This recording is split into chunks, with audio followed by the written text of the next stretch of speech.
একটু সুখের আশায় ক্লান্ত এই চেহারা নিয়ে ঘরে ফেরা। ঘরেই যেন সব ধরনের শান্তি বিদ্যমান। সারাটা দিন আমরা যতটাই কাজ করি না কেন, যেখানেই থাকি না কেন, যত কর্মব্যস্ততায় থাক, ঘোরাফেরা থাক, যাই করি, ঘরে ফিরতে হবে অবশ্যই। পাখিও সন্ধ্যায় নিরে ফিরে যায় তার শান্তির জন্য। সেই শান্তিটুকু যদি ঘরের মধ্যে বিদ্যমান না থাকে, সেই ঘর ঘর না। কিছু থাক বা না থাক, এতটুকু শান্তি আলহামদুলিল্লাহ আছে। নিজের একটু থাকার শান্তি মতো জায়গা, এটা থাকা খুব জরুরি। এটার জন্য আর কেউ শোনায় না, এ বাসায় থেকো না, এ বাসায় করো না, এই বাসায় এটা চলবে না, এই বাসায় থাকলে এটা খেতে হবে, সকালে ওঠো।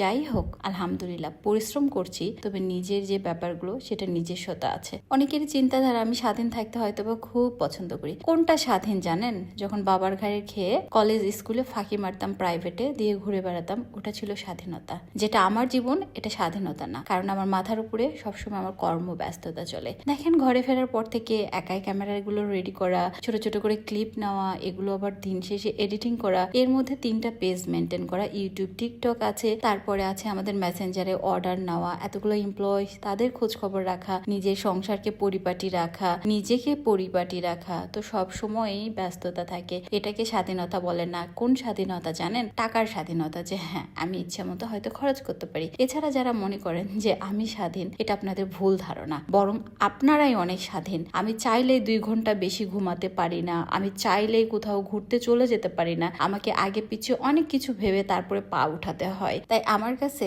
এটা স্বাধীনতা না। যাই হোক, আপনাদের সাথে কথা বলতে বলতে জাস্ট এতটুকুন শেয়ার করলাম। সকালবেলা আমি 11টায় শোরুমে গিয়েছি, তার আগে তো সকাল হয়েছে কাজকর্ম দিয়ে। তো শোরুমে সারাটা দিন থাকছি, 8-10টা লাইভ করা, এতগুলো ক্লায়েন্ট হ্যান্ডেল করা, আজকে 2টা এমপ্লয়ের এক্সাম ছিল, তো তাদের গ্যাপটা পূরণ করা, তার না রাতের 11টা পর্যন্ত আমি শোরুমে কাজ করে মাত্র 11টা সামথিং টাইমে বাসায় ঢুকলাম, এবং তার আগে আমার বাসা পরিপাটি করছিলাম, তারপরে নিজের চেঞ্জ হওয়া। এই ছোট ছোট যত্নগুলোই যেন আমার সংসারকে অনেক সুন্দর করে তোলে। এই ছোট ছোট পরিষ্কার থাকার বিষয়গুলোই আমাকে একদম পরিপাটি রাখে। অনেকদিন ধরে ভাবছিলাম ওভেনটা খুবই সুন্দর ক্লিন করব, আর ওই মেডিসিনটা নতুন নেওয়ার পরে অনলাইন থেকে সত্যিটা কাজে দেয়। আর এতগুলো কাপড় আমার অকাচা ছিল, তাই অর্ধেকটা কেচে নিলাম আর অর্ধেকটা আবার রেখে দিয়েছি।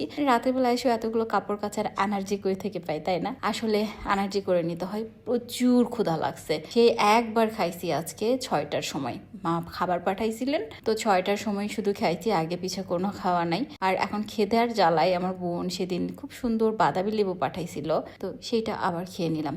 এত পিঙ্কি পিঙ্কি গাছের একদম টেস্টি টেস্টি ফ্রেশ একটা ফ্রুটস খাইলাম। যদিও জানি না রাতের বেলা এত ফ্রুটস খাওয়া ঠিক হবে কিনা, বাট খুবই ক্ষুধা লাগছে, কিছু ছিল না খাওয়ার। এর মাঝে একটু বলে রাখি, আমি যে জুতাটা পরেছিলাম সেটা আমাদের পেজে পেয়ে যাবেন, এবং কাফতান, যে ড্রেস, প্যান্ট, যা যা পরেছিলাম সবই আমাদের পেজে পেয়ে যাবেন ইনশাআল্লাহ। খাইতে খাইতে আমাদের যে অনলাইনে কাজগুলো আছে সেগুলো করছিলাম। মোটামুটি রাতের 2টা-3টা পর্যন্ত আমি অর্ডার নিই। অনেক আপুরাই রাতের বেলা আমার অর্ডারের ভয়েস শুনে বলে, আন্নি আপু এত রাত পর্যন্ত আপনি অর্ডার নেন? আমি বলি জি আপু। বলে আসলে আপনি অনেক পরিশ্রমী, এই জন্য নিজের জীবনটাকে পাল্টাইতে পারছেন। আজকে এত পর্যন্তই। Good night.